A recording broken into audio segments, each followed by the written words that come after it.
Closing heart story. A number of years back, when my three youngest children were still in grade school, we had cleanup day at our house.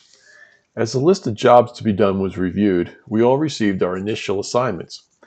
My job was to cut down a few small shrubs in the front of the house. Instead of using a small handsaw or just yanking them out, I opted for a chainsaw. I never really used it much, but the sound brought back memories of my old Harley days when I revved the motor.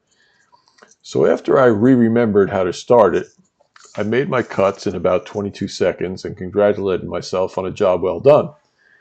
As I was, as I was about to put the chainsaw away, I received my next job. Pointing up in the sky, the organizer of the day said, "Honey, do you see the top of that big tree? Looks like it was hit by lightning and the top is hanging off. It looks terrible. Please cut it off." To be sure my wife wasn't just creating work, I offered a response. But it's in the middle of all those huge evergreens. No one but you even notices it way up there. She replied, "It's really an eyesore." I muttered, "Yes, boss," under my breath as I went looking for the extension ladder. The ladder had to be extended to its limit of 20 feet to reach just below where the cut had to be made. I looked around and there was that steel Super Duty chainsaw waiting. Warning: do not ever take a chainsaw up a ladder. You will end up being labeled dangerous. Stupid dangerous.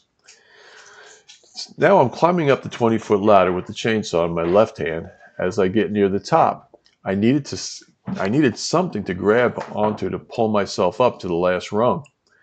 Right in the middle of the top rungs on the tree is what I call a nub.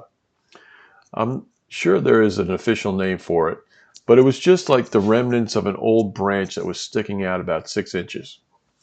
I grabbed it and it fit perfectly in my hand. You know, with all my training over the years, my grip is very strong. But just as I was about to pull myself up to the top, a little voice inside my head said, "Ooh, don't do it. Reach higher." So I let go of the nub and reached a limb further up and made it to the top. It looked like an easy cut. The problem was that I was standing on the top rung of the ladder and had to start the chainsaw. I had to reach my left arm around under the trunk and under the damaged tree.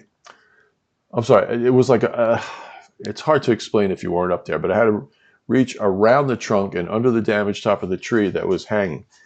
Then reach my right arm around the trunk from the other side, feel for the pull cord, and yank.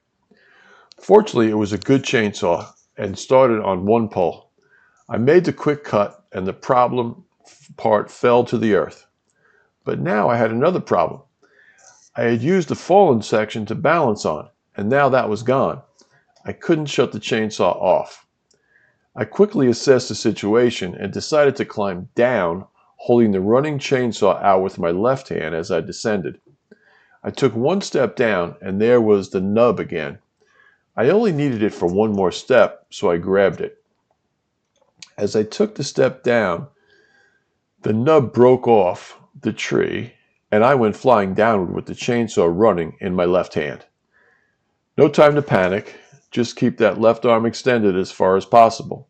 Lord help me went through my mind, but it never made it to my lips. Thud. No, I mean thud. I landed on my right hip, and it was more than a take your breath away moment.